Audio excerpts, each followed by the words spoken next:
Welcome to another episode of the Contagious Culture Podcast. I'm your host, Kyle King, and the goal of this podcast is to help you create an ecosystem of academic excellence. Through inspiring conversations, practical strategies, and actionable insights, we empower educators, change makers, and leaders just like yourself, foster trust, collaboration, and ultimately provide them the tools, the methodologies, and the tricks to create an ecosystem for academic excellence. Every organization has culture, whether it was intentional or by accident. And the truth is that culture has nothing to do with the mission statement. It all starts and begins with leadership.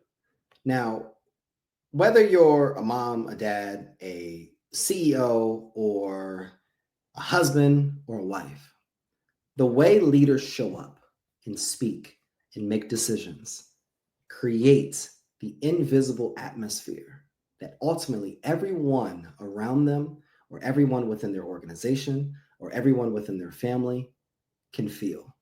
And they breathe that energy on a daily basis. And one of the things that we talk about often on the Contagious Culture Podcast is the energy you bring is the culture you create.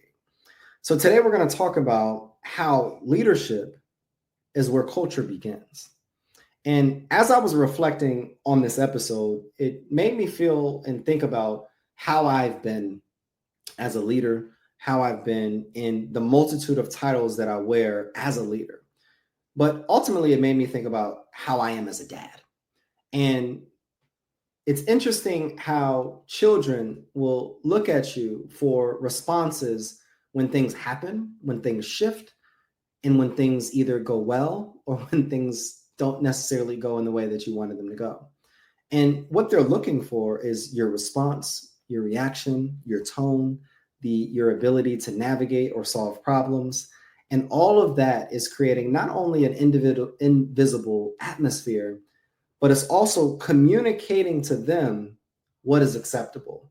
It's also communicating to them when problems arise, how do I handle it? It's also communicating to them when we are celebrated, how do I handle it? It's also communicated to them all of these small norms, all of these small behaviors, all of these small habits that sometimes we overlook when we're doing them. That is where culture begins. So I'm going to talk about a 3-step model that I use when I'm coaching clients. And then we're going to break down some questions that I want you to consider so that we can begin to approach leadership a lot better. One of the questions that was asked to me such a long time ago by a mentor, a coach, and a leader of mine is, what type of leader do you want to be? And at the time, frankly, I didn't know. And I knew the type of man that I wanted to be. I wanted to be someone that was trusted. I wanted to be someone that was integral. I wanted to be someone that could be counted on. I want to be someone that could drive results. I want to be a great communicator and influential and all of these things. And my mentor asked me at that time, well, what are the behaviors that have to show up in order for you to be those characteristics? And he said, oftentimes we stand in the characteristics, but don't commit to the behavior. It's, I want to be a good husband, but I am not communicating. I want to be a good dad, but I am never present with my children. See, I may have characteristics that I may want to embody, but if I'm not committed to doing the behaviors consistently, even when they're challenging, then it's hard for me to actually become that person or become that leader. And one of the things that I talked about in a previous episode is being, doing, and then having. If you want to have influence, you have to do something to even get influence, but you have to become the type of person that can commit to doing that type of action consistently so that you can begin to have the result. And I think the same thing is true in leadership. So when I thought through 3 types of people that I believe every leader should have in approaching and answering this question of what type of leader do I want to be? So the first step before we even get to those types of people that I want you to consider is writing down all of the characteristics that if you were the absolute greatest person that you could possibly be, what are all of those characteristics? Whether it's honesty, whether it's someone that honors commitments, whether it's someone that is a good steward of their finances, whether it's someone that is highly regarded as a great speaker, like what are all of those things? The next step that I want you to consider is what are all of the behaviors that you have to showcase over a period of time for you to accomplish those things, or for it to result in you being called those things. Once we understand those three or those two questions, I want you to think of three people in your life that can be a model, a mirror, and a map. Your models, your mirrors, and your maps. And I want you to write this down. If you're listening to this in the car, pull over, and I want you to write this down. If you're listening to this or watching the video, I want you to write this down. So when I look at models for me, and this is the educator brain in me, models for me are the people that can advance you forward. They're the role models. They're the people that you may look at as afar, and those people, I like that. Models are the people that you want to emulate. These are the people that there's something in them that you see, that you love, that you're inspired by or motivated by, whether it's how they dress or how they communicate or how they show up or how people receive them or whatever the case may be. For me, it's interesting because I started going really to church in college on my own accord because there was a gentleman on campus by the name of Adrian Davis at the time that was probably the sharpest dressed young man on campus. And I would always want to move like him because I loved the way that other people responded when he was in a room. And I just remember him sitting on the steps at campus in like the yard area. And he was, it looked like he was mentoring or coaching or giving a word to various men that were around him.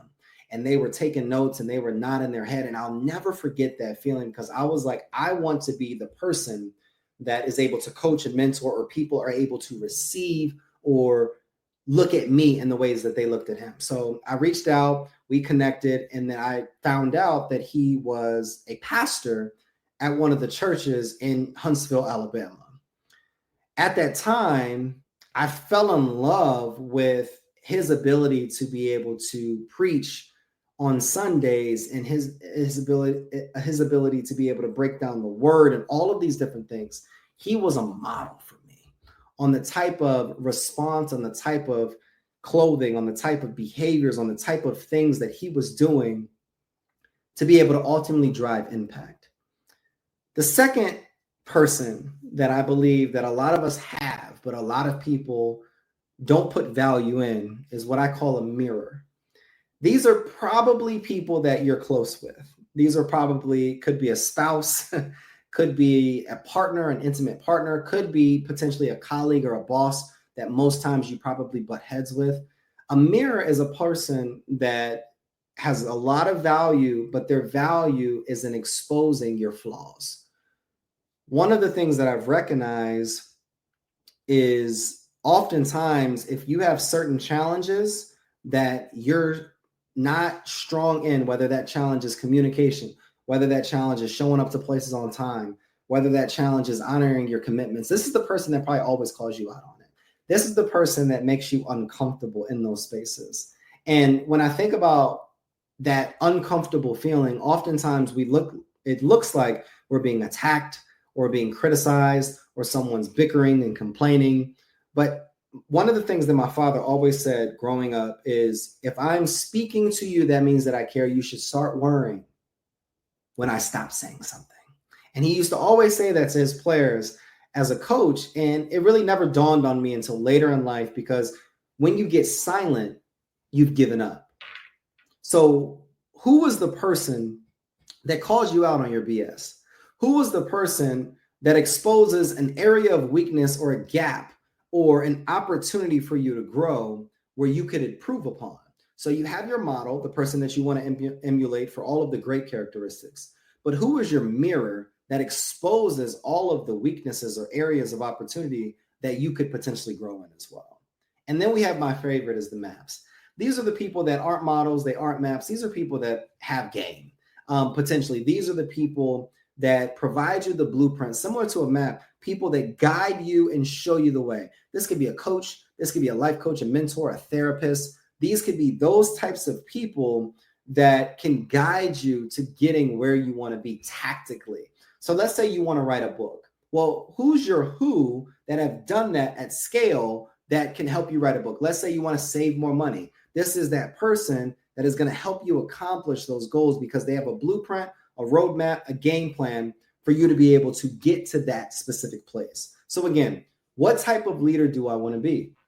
We have to ensure that the characteristics align with the behaviors. And then it's important that we understand who is our model, who is our mirror, and who are our maps. If you have those three people, then it's important for you to be able to get to step 2, which is what's 1 to 2 challenges that keep coming up.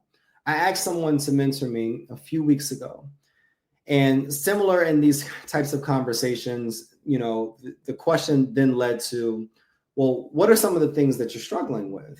Or what are some of the things where you want to be mentored? And I started naming all of these different things. And this is what I want, and the vision and the goals and all of these various opportunities that I want to be able to create and afford myself.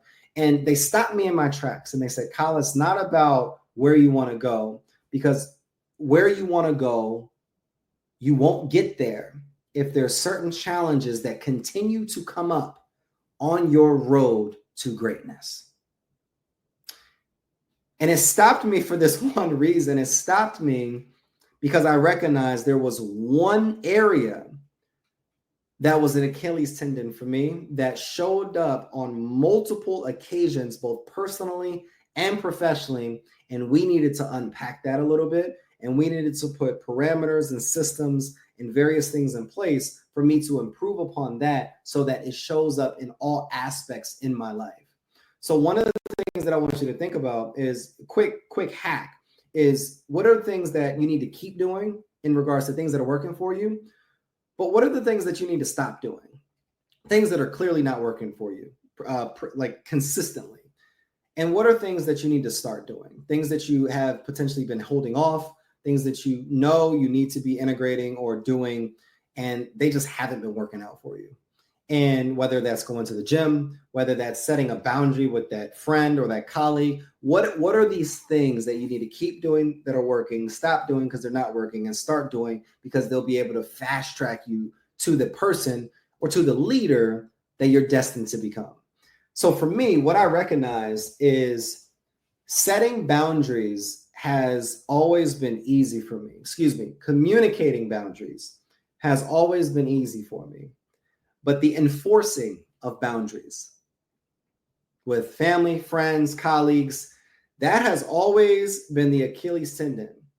And what I recognize in having a conversation with my coach and my mentor is behavior are the best enforcers of boundaries. And there's 2 questions that she asked me last week. She said, how did I communicate to people when those things happen? And then how are you behaving and demonstrating this boundary when you're communicating with people? And those 2 questions really unlocked something for me, and it required me to reflect and do some journaling and go into prayer and read a book and order some books so that I can be able to be more aligned. But then I started documenting how this showed up professionally, how this showed up personally, how this showed up in relationships, how this showed up in regards to my family, whether it's parents, whether it's children, and all of these areas, because how you do anything will show up everywhere.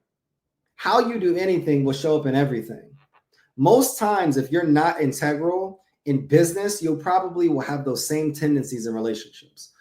Most times, if you're not a hard worker in this area, it will probably show up in other areas. It's not just isolated where I only do this over here and I'm not doing that over there. So how can I ensure that I'm improving on the challenges and these pitfalls, these gaps that are stopping me and slowing me down from becoming the person, the leader that I am destined to become so that I can be able to empower my team in an intentional way? Third question, which is the most critical question, is what are the things that you need to remove completely? What are the things that you need to kill? I was watching both Hidden Figures, but then the newest Fantastic Four movie. And there was a scene on Fantastic Four where their spaceship was going up into the orbit, but before it got to orbit, the boosters fell off and they dropped away. And I've seen this happen a multitude of times in various shows or movies where people were going to space and you see the boosters fall off. And what this reminded me of is when a rocket ship is going up, the blasters fall off before it goes to orbit. But what are the things as you are going up that need to fall off, or what are the things that are stopping you from going to orbit?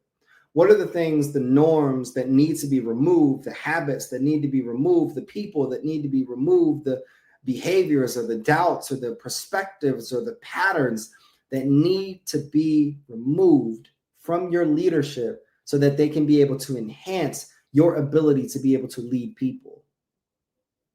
What are the things that are stopping you, that are stopping you from getting to the destination that you're supposed to get to? I was having a conversation with a colleague of mine yesterday, and she was explaining to me how she wishes that all leaders would ask the history of their team so that they can recognize the baggage that comes with them, but then also recognizes how many people have different tools in their toolbox to be able to enhance their learning environment. She also communicated how some experiences are expensive to the point where that person is still bankrupt from a specific experience, and that bankruptcy shows up as baggage in current circumstances. And it was so profound and powerful when she communicated that, because I think it's important for us as leaders to ask these types of questions to our team members, ask these types of questions in the interviewing process, ask these types of questions so that we can ensure, similar to Jim Collins' rule, that we can have 90% of people on the right seat on the bus as we were moving to our specific destination. We have to understand what type of leader we are. We have to understand our models, our mirrors, and our maps. We have to ask ourselves, what are we going to keep doing, stop doing, and start doing so that we can understand the challenges that are stopping us from being able to get to the place that we need to be able to get to. But we have to also understand what are the things that we need to remove. What are the areas, the norms, the habits, the beliefs of the boosters that need to fall off so that we can go up? It's important for us to ask and be equipped with being able to communicate and inquire from our team so that we know who's who has what, but then who potentially has certain things that need to be worked out so it doesn't hinder our ability to be able to move forward. Here's a few questions I want you to consider as you go off. Here's your homework. What does my team need? And who do I need on my team? What mindset shifts do I need to make in order for me to be better for my team? What systems do I need to put in place both personally and professionally so that I can be able to be a better leader, coach, mentor, and the person that can be effective as the leader that my team needs? What are certain disciplines that I need to have in place so that we can ensure consistency, but then also efficiency and effectiveness? And the last question is, what is the problem I am seasoned in solving in this season? I'm going to ask that again. What is the problem I am seasoned in solving in this season? Every organization has a culture, whether it's intended or on accident. And the culture that we set has nothing to do with just mission statements. It has to do with our leadership. And leadership is where culture begins, and our behaviors and our attitude and our energy that we bring as the culture that we create. It's time for us to be better so that we can produce better, so that we can impact further. I thank you all for joining another episode of the Contagious Culture Podcast. I'm your host, Kyle King. And this week, I want you to ask yourself a question. What culture am I spreading? Culture is in everything and is everywhere. Make yours worth catching. We'll see you next episode.